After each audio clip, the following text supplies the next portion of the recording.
వెనక తిరుగుతున్నటువంటి మీ సహాయకులకి ఇచ్చేస్తే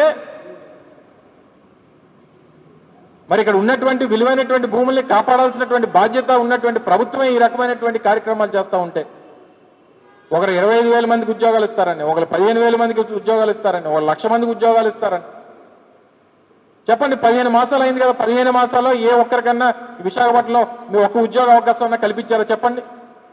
స్టీల్ ప్లాంట్లో నాకు తెలిసి ఇప్పుడు దాదాపు 5,000 మందికి ఉద్యోగాలు తీశారు.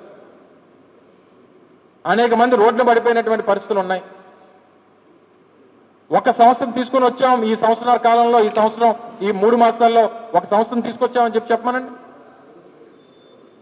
ఒక్కరికి ఉద్యోగాలు లేదు, కానీ దగ్గర 5,000 నుంచి 6,000 కోట్ల రూపాయలు విలువైనటువంటి భూములు మాత్రం కారు చౌకగా కనీసం అంత కలిపి ఒక 50 కోట్లు కూడా ప్రభుత్వానికి ఆదాయం రాకుండా ఇచ్చేసినటువంటి పరిస్థితులు కనబడతా ఉన్నాయి. దీన్ని తీవ్రంగా ఖండిస్తూ ఉన్నాం. ఆ లూలు సంస్థ కూడా ఆ రోజు చెప్పాం, మా ప్రభుత్వం విధానం మేము అవుట్స్కట్స్లో వాళ్ళకి ల్యాండ్ ఇస్తాం, ఒకవేళ వాళ్ళు ఆపరేషన్ చేసుకుంటానంటే వాళ్ళు ఏదన్నా ఆ మాల్ ఏదైనా కడతానంటేనో కన్వెన్షన్ కడతానంటేనో మన అవుట్స్కట్స్లో ల్యాండ్ ఆల్టర్నేట్ ల్యాండ్ ఇస్తామనంటే మాకు వద్దు, మాకు అక్కడే ఆర్కే బీచ్లోనే కావాలని చెప్పని అన్నారు. సరే కావాలనంటే కుదరదని చెప్పాం. ఈరోజు ఆ లూలు సంస్థను పట్టుకొని వచ్చి ఆయన్నేమో ఊరేగిస్తున్నాడు ముఖ్యమంత్రి గారు. తీరా చూస్తే మలేషియాలో ఉన్నటువంటి సంస్థలన్నీ కూడా, మలేషియా ఆ చుట్టుపక్కల కొన్ని దేశాల్లో ఉన్నటువంటి వారి మాల్స్ అన్ని కూడా ఎత్తేసారు.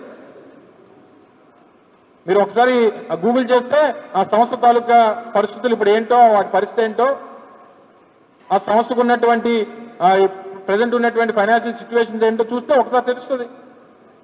ఈ సంస్థ గణనీయంగా వారు ఆపరేషన్స్ పెంచుకుంటే మరి కొన్ని దేశాల్లో ఎందుకు వాళ్ళ ఆపరేషన్స్ అన్ని మూసేసుకుంటున్నారు? మీరు విశాఖపట్నంలోని అమరావతిలోని మీరు భూములు ఇచ్చేస్తున్నారంటే ఏమి మీకు ఉన్నటువంటి చీకటి ఒప్పందాలు ఏంటి? ఎట్టి పరిస్థితుల్లో విశాఖపట్నం ప్రజలు కానీ ఉత్తరాంధ్ర ప్రజలు కానీ మీరు చేస్తున్నటువంటి ఈ భూ పందేరాన్ని తీవ్రంగా ఖండిస్తూ ఉన్నారు. మీకు కావాల్సినటువంటి మనుషులు కట్టబెట్టేటువంటి కార్యక్రమాలు చేస్తున్నారని చెప్పి తీవ్రంగా నిరసన వ్యక్తం చేస్తూ ఉన్నారు. వీటన్నిటిని కప్పిపుచ్చుకోవడానికి ఎప్పటికప్పుడు ఒక మార్కెటింగ్ స్టంటు, ఒక పబ్లిసిటీ స్టంటు. ఇప్పుడు కొత్తగా మళ్ళీ సింగపూర్, ఆయనకి ఎప్పుడు ముఖ్యమంత్రి అయినా సింగపూర్ను మాత్రం మర్చిపోడు చంద్రబాబు నాయుడు గారు. 95లో మొదటిసారి ముఖ్యమంత్రి అయిన దగ్గర నుంచి నేడు 30 సంవత్సరాలు, అంటే దాదాపు 3 దశాబ్దాల పరిచయం సింగపూర్తో. చాలా మంది మీ అందరు కూడా తెలుసు, చంద్రబాబు నాయుడు గారికి ఆయన పెట్టుబడులన్నీ కూడా, ఆయన అవినీతి సామ్రాజ్యం అంతా కూడా, ఆయన పెట్టుబడులన్నీ కూడా సింగపూర్లోనే పెడతాడు అనేటువంటిది ప్రతి రాజకీయంగా అవగాహన ఉన్నటువంటి వారు ప్రతి ఒక్కరికి తెలుసు. సింగపూర్లో 5 స్టార్ హోటల్స్ ఉన్నాయన్నారు, సింగపూర్లో పెద్ద పెద్ద బిల్డింగ్లు ఉన్నాయని చెప్పి అంటుంటారు. మీ అందరూ గుర్తుందో లేదో, కోల కృష్ణమోహన్ అని చెప్పి 99లో ఆ యూరో లాటరీ కేసులోని దొరికినటువంటి వ్యక్తి, ఆయన డైరెక్ట్గా ఒక ఇంటర్వ్యూలో చెప్పాడు, నాకు ఆ రోజు ఎంపీ సీట్ ఇస్తానన్నాడు చంద్రబాబు నాయుడు గారు, దానికి ఒక 5 కోట్ల రూపాయలు నన్ను ట్రాన్స్ఫర్ చేయమంటే సింగపూర్లో ఒక అకౌంట్కి ట్రాన్స్ఫర్ చేశానని చెప్పి నేరుగా ఆయన ఒక స్టేట్మెంట్ ఇచ్చాడు. మరి మీకు అక్కడ మీ అవినీతి డబ్బంతా కూడా తీసుకెళ్లి పెట్టుబడి పెట్టిందంతా కూడా సింగపూర్లో అనేటువంటిది రాజకీయంగా తెలిసినటువంటి అవగాహన ఉన్నటువంటి ఏ వ్యక్తినైనా ఈ రాష్ట్రంలో, ఉమ్మడి రాష్ట్రంలో చెప్తారు. మీరు 2014లో 3వసారి ముఖ్యమంత్రి అయిన దగ్గర నుంచి అమరావతి సింగపూరు, సింగపూరు అమరావతి, అమరావతిని సింగపూర్ చేసేస్తాను, అక్కడ ఉన్నటువంటి సింగపూర్ తీసుకొచ్చి అమరావతిలో పెట్టేస్తాను అని చెప్పి లేనిపోయినటువంటి కబుర్లు, ఇక్కడ ఉన్నటువంటి రైతుల్ని ఫ్లైట్లు వేసుకొని సింగపూర్ తీసుకెళ్ళడం, అక్కడ బిల్డింగ్లు చూపించి మళ్ళీ దానికి కొన్ని 100 కోట్ల రూపాయలు ఖర్చు పెట్టడం, అక్కడి నుంచి ఒక మంత్రి గారిని తీసుకొని వచ్చి ఇక్కడ దగ్గర 10-15 సార్లు మీటింగ్లు పెట్టడం. అప్పుడు ముఖ్యమంత్రిగా 2014 నుంచి 19 వరకు ఉన్నప్పుడు 2-3 పర్యాయాలు మీరు సింగపూర్ వెళ్ళడం. తీరా 2019లో మీ పదవి పోయిన తర్వాత